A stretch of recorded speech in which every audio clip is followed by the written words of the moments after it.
ஓம் சாந்தி 7/8/2025 காலை முரளி. முரளியின் சாரம். பாபா சொல்றார், இனிமையான குழந்தைகளே, அழிவற்ற ஞான ரத்தினங்களை தாரணை செய்து, அதாவது நடைமுறையில் கடைபிடித்து, இப்பொழுது நீங்கள் ஏழையிலிருந்து செல்வந்தர் ஆக வேண்டும். ஆத்மாக்களாகிய நீங்கள் ரூப் பசந்த் ஆவீர்கள், அதாவது ஞான யோகம் உடையவர் ஆவீர்கள். கேள்வி: எந்த ஒரு சுப பாவனை வைத்து எப்பொழுதும் முயற்சியில் ஈடுபட்டிருக்க வேண்டும்? பதில்: ஆத்மாக்களாகிய நாம் சத்தோ பிரதானமாக இருந்தோம். நாமேதான் தந்தையிடமிருந்து சக்தியின் ஆஸ்தியை பெற்றுக்கொண்டோம். இப்பொழுது மீண்டும் பெற்றுக்கொண்டிருக்கிறோம் என்ற இதே சுப பாவனையை எப்பொழுதும் வைக்க வேண்டும். இதே சுப பாவனையுடன் புருஷார்த்தம் செய்து சத்தோ பிரதானமாக ஆக வேண்டும். எல்லோரும் சத்தோ பிரதானமாக ஆகிவிடுவார்களா என்ன என்று அதுபோல யோசிக்கக்கூடாது. நினைவு யாத்திரையில் இருப்பதற்கான புருஷார்த்தம் செய்து கொண்டே இருக்க வேண்டும். சேவையின் மூலம் பலம், அது சக்தியை பெற வேண்டும். சேவையின் மூலம் பலம், அதாவது சக்தியை பெற வேண்டும். பாடல்: இந்த பாவமான உலகிலிருந்து எங்களை அழைத்துச் செல்லுங்கள். ஓம் சாந்தி. இது ஒரு படிப்பு ஆகும். ஒவ்வொரு விஷயத்தையும் இங்கே புரிந்து கொள்ள வேண்டும். மற்ற சத் சங்கங்கள் ஆகியவை எல்லாமே பக்தியுடையதாகும். பக்தி செய்து செய்து மனிதர்கள் ஏழையாகிவிட்டார்கள். அந்த ஏழைகள் பிச்சைக்காரர்கள், வேறு விதமானவர்கள். நீங்கள் வேறு விதமான ஏழைகள் ஆவீர்கள். நீங்கள் செல்வந்தர்களாக இருந்தீர்கள், இப்பொழுது ஏழைகளாக ஆகிவிட்டீர்கள். நாம் செல்வந்தர்களாக இருந்தோம் என்பது யாருக்குமே தெரியாது. நாம் உலகிற்கு அதிபதியாக செல்வந்தர்களாக இருந்தோம் என்பதை பிராமணர்களாகிய நீங்கள் அறிவீர்கள். அமீர் சந்திலிருந்து ஃபகீர் சந்த் ஆகியுள்ளீர்கள், அதாவது செல்வந்தரில் இருந்து ஏழையாக ஆகியுள்ளீர்கள். இப்பொழுது இது ஒரு படிப்பாகும். இதை நல்ல முறையில் படிக்க வேண்டும், பின்பற்ற வேண்டும் மற்றும் பின்பற்ற வைப்பதற்கான முயற்சி செய்ய வேண்டும். அழிவற்ற ஞான ரத்தினங்களை தாரணை செய்ய வேண்டும். ஆத்மா ரூப் பசந்த், அதாவது ஞானம் மற்றும் யோகமுடையதாகும் அல்லவா? ஆத்மாதான் தனக்குள்ளே தாரணை செய்கிறது. சரீரமோ அழியக்கூடியதாகும். வேலைக்கு உதவாத பொருட்கள் எரிக்கப்படுகின்றன. அதுபோல சரீரம் கூட பயன்படாததாக ஆகிவிட்டால் அதையும் நெருப்பில் எரித்து விடுகிறார்கள். ஆத்மாவை எரிப்பதில்லை. நாம் ஆத்மாக்கள்.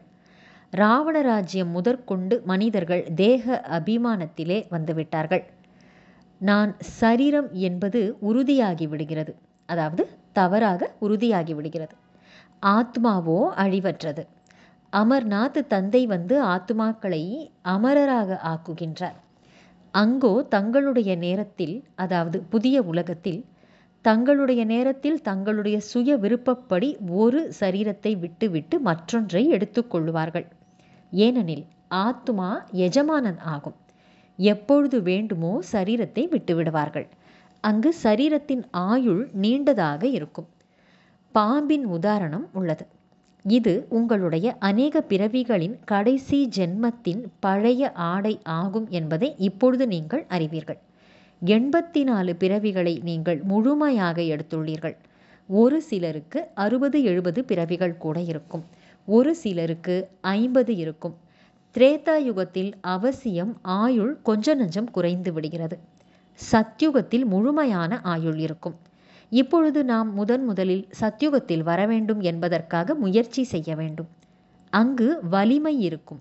எனவே அகால மரணமாவதில்லை. சக்தி குறைந்து விடும் பொழுது ஆயுள் கூட குறைந்து விடுகிறது. அதாவது ஆத்மாவிலே சக்தி குறைந்தால் சரீரத்தின் ஆயுளும் குறைந்துவிடும். இப்பொழுது எப்படி தந்தை சர்வசக்திமான் ஆவாரோ, உங்களுடைய ஆத்மாவையும் கூட சக்திசாலி ஆக்குகின்றார். ஒன்று தூய்மையாக ஆக வேண்டும், அடுத்தது தந்தையின் நினைவில் இருக்க வேண்டும்.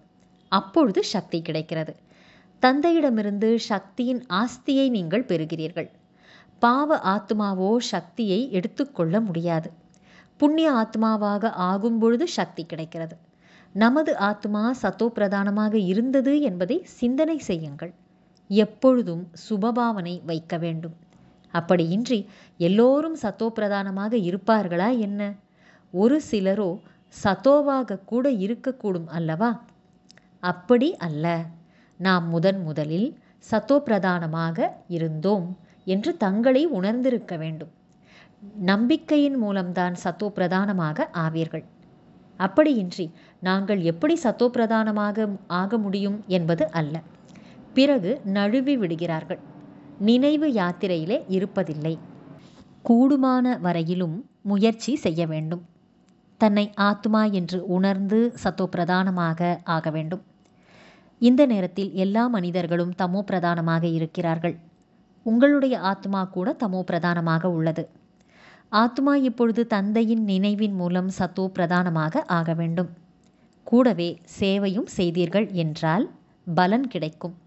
உதாரணமாக, யாராவது சென்டர் திறக்கிறார்கள் என்றால் அநேகம் பேருடைய ஆசீர்வாதங்கள் அவர்களுக்கு கிடைத்து விடுகிறது. நல்லது. தாரணைக்கான முக்கியமான சாரம். 1. ஆன்மீக சேவாதாரி ஆகி ஆத்மாக்களை விழித்தெழ வைப்பதற்கான சேவை செய்ய வேண்டும். உடல், மனம், பொருளால் சேவை செய்து ஸ்ரீமத்துப்படி ராமராஜ்யத்தை ஸ்தாபனை செய்வதற்கு கருவியாக ஆக வேண்டும். 2. சுயதரிசன சக்கரதாரி ஆகி 84 பிறவிகளின் சக்கரத்தை புத்தியில் சுற்ற வேண்டும். ஒரு தந்தையை மட்டுமே நினைக்க வேண்டும். வேறு யாருமே நினைவிற்கு வரக்கூடாது. ஒருபோதும் எந்த ஒரு விஷயத்திலும் வருத்தமடைந்து படிப்பை விட்டுவிடக்கூடாது. வரதானம். குழுவில் எல்லோருடனும் இருந்து கொண்டே லட்சியம் மற்றும் லட்சணத்தை சமமாக ஆக்கக்கூடிய சதா சக்திசாலி ஆத்மா ஆகுக. விளக்கம். குழுவில் ஒருவர் மற்றவரை பார்க்கும்போது ஊக்கமும் உற்சாகமும் வருகிறது. சோம்பேறித்தனமும் வருகிறது. யோசிக்கின்றார்கள், இவர்களே இதை செய்கிறார்கள், நாமும் கூட இதை செய்தால் என்ன ஆகிவிடப் போகிறது என்று. எனவே குழுவில் உயர்ந்தவராக ஆவதற்கான சகயோகத்தை, உதவியை எடுத்துக்கொள்ளுங்கள்.